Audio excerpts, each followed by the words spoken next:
माला ओ बहना तेरी डोली में सजाऊंगा, तेरी जाएगी नथनिया जो डाली गजब हो गया, नथनिया जो। उन्होंने मुझे कितना मारा। आप मेरे भैया को लिख दीजिए कि वो आकर मुझे ले जाए।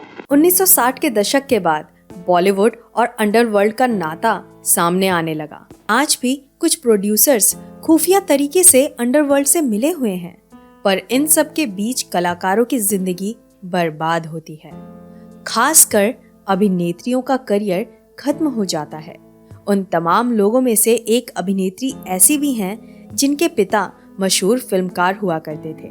नमस्कार दोस्तों, मैं हूं आपके रिशिता और biography and real life story में आपका स्वागत करती हूं।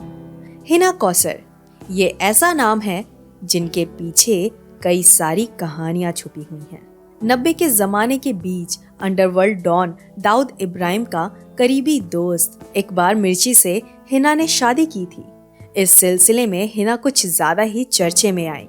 फिर क्या था, दोनों ने देश छोड़ दिया और वापस लौट नहीं पाए। लौटते भी कैसे?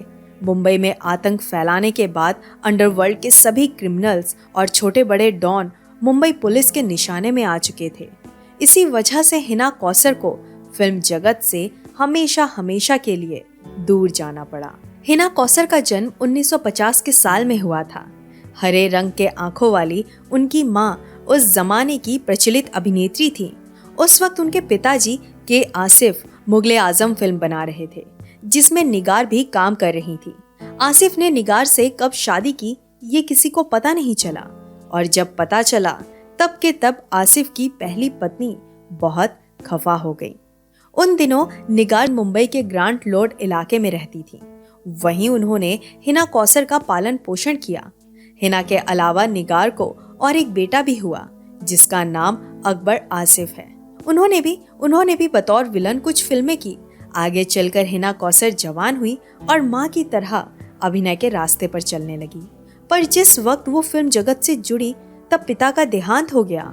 यह घटना उनके करियर के लिए घातक साबित हुई, क्योंकि अगर आसिफ जिंदा रहते तो कोई भी फिल्मकार उनकी बेटी को बतौर लीड एक्ट्रेस मौका दे देता, क्योंकि फिल्म जगत में के आसिफ के लिए लोगों के मन में सम्मान कम, डर ज्यादा था।